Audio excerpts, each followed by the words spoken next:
ശബരിമല സ്വർണ്ണക്കവർച്ച കേസിൽ VSSയിൽ നടത്തിയ ശാസ്ത്രീയ പരിശോധനാ ഫലം പ്രത്യേക അന്വേഷണ സംഘത്തിന് കൈമാറി. ഇന്നലെ സീൽ ചെയ്ത കവറിൽ ശാസ്ത്രീയ പരിശോധനാ ഫലം കൊല്ലം വിജിലൻസ് കോടതിയിൽ നൽകിയിരുന്നു. തിങ്കളാഴ്ച ഈ റിപ്പോർട്ട് SIT കോടതിയിൽ സമർപ്പിക്കും. 15 സാമ്പിളുകളാണ് പരിശോധിച്ചത്. ശബരിമലയിൽ ഇപ്പോഴുള്ളത് പഴയ സ്വർണ്ണപ്പാളികൾ തന്നെയാണോ എന്നതിൽ വ്യക്തത വരുന്നത് കേസ് അന്വേഷണത്തിൽ നിർണായകമാകും. പാളികളുടെ കാലപ്പഴക്കവും അതിലെ സ്വർണത്തിന്റെ അളവുമാണ് ശാസ്ത്രീയമായി പരിശോധിച്ചത്. ശബരിമല സ്വർണ്ണക്കൊള്ളയുമായി ബന്ധപ്പെട്ട് പ്രത്യേക അന്വേഷണ സംഘം നേരിടുന്ന പ്രധാന വെല്ലുവിളിയായിരുന്നു ശബരിമലയിൽ നിന്നും എത്ര സ്വർണം നഷ്ടപ്പെട്ടിട്ടുണ്ട് എന്ന വലിയൊരു ചോദ്യം.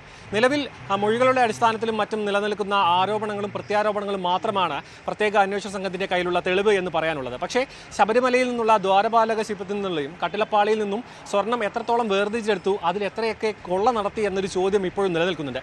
അതിനെ ഒരു ശാസ്ത്രീയ അടിത്തറ അല്ലെങ്കിൽ അതിനൊരു ശാസ്ത്രീയമായ ഒരു ഫലം ലഭിക്കണം എന്ന തരത്തിലായിരുന്നു പ്രത്യേക അന്വേഷണ സംഘം ഈ ഒരു സ്വർണ്ണപ്പാളിയിൽ നിന്നുള്ള രീതിയിലുള്ള, അതായത് സ്വർണ്ണപ്പാളിയിൽ നിന്നുള്ള സ്വർണത്തിൻ്റെ അളവ് കണ്ടെത്താനുള്ള VSSയിലേക്ക് പരിശോധനയ്ക്ക് വേണ്ടി അയക്കുന്നു. അതിൻ്റെ ശാസ്ത്രീയ ഫലം VSS കോടതിക്ക് കൈമാറുന്നു. ഇന്ന് ആ കോടതി ഈ ഒരു പരിശോധനാ ഫലം പ്രത്യേക അന്വേഷണ സംഘത്തിന് സമർപ്പിക്കുകയും ചെയ്യുന്നു. നിലവിൽ ഈ ഒരു പരിശോധനാ ഫലത്തിൻ്റെ അടിസ്ഥാനത്തിൽ വരുന്ന റിസൾട്ടുകളുടെ അടിസ്ഥാനത്തിലായിരിക്കും ഇപ്പോൾ എത്രത്തോളം സ്വർണം ഇവിടെ നിന്ന് നഷ്ടപ്പെട്ടിട്ടുണ്ട്, അത് ഏതൊക്കെ ഭാഗങ്ങളിലേക്കാണ് നഷ്ടപ്പെട്ടത്, സ്മാർട്ട് ക്രിയേഷനിൽ ഇതിന് എന്തൊക്കെ പങ്ക് ഉണ്ടായിട്ടുണ്ട്, അതിനൊപ്പം തന്നെ ഇതിൻ്റെ ഒരു കാലപ്പഴക്കം അത് വളരെ പ്രധാനമാണ്. കാരണം ഒരു പുരാവസ്തു മൂല്യമുള്ള പല വസ്തുക്കളുമാണ്, അത് കട്ടിലപ്പാളി ആയാലും ദ്വാരപാലക ശില്പമാണെങ്കിലും ഇവിടെ നിന്നും കൊണ്ടുപോയിട്ടാണ് അതിൽ സ്വർണം പൂശി തിരിച്ചു കൊണ്ടുവരുന്നത്. ആ സമയത്ത് ഇത് കൈമാറ്റം ചെയ്തിട്ടുണ്ടോ, മറ്റൊരു സ്വർണ്ണപ്പാളിയാണോ തിരിച്ചു വന്നിട്ടുള്ളത് എന്നടക്കമുള്ള ചോദ്യങ്ങൾ നിലനിൽക്കുന്നുണ്ട്. അങ്ങനെയാണെന്നുണ്ടെങ്കിൽ ഈ ഒരു പാളി അടക്കം മുഴുവനായി ഇവർ കൊള്ള നടത്തിയിട്ടുണ്ടോ എന്നടക്കമുള്ള ചോദ്യങ്ങൾക്ക് ഉത്തരം ഈ ഒരു പരിശോധനാ ഫലത്തിൻ്റെ അടിസ്ഥാനത്തിൽ വരും. ഈ ഒരു അന്വേഷണത്തിൻ്റെ പരിശോധനാ ഫലത്തിൻ്റെ അടക്കമുള്ള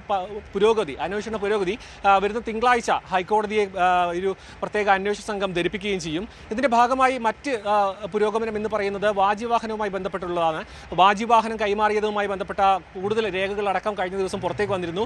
അതുമായി ബന്ധപ്പെട്ട് ആ ഒരു സമയത്തെ ബോർഡിനെ അടക്കം അന്വേഷണ പരിധിയിലേക്ക് കൊണ്ടുവരാനുള്ള നീക്കം പ്രത്യേക അന്വേഷണ സംഘം ആരംഭിച്ചിട്ടുണ്ട്.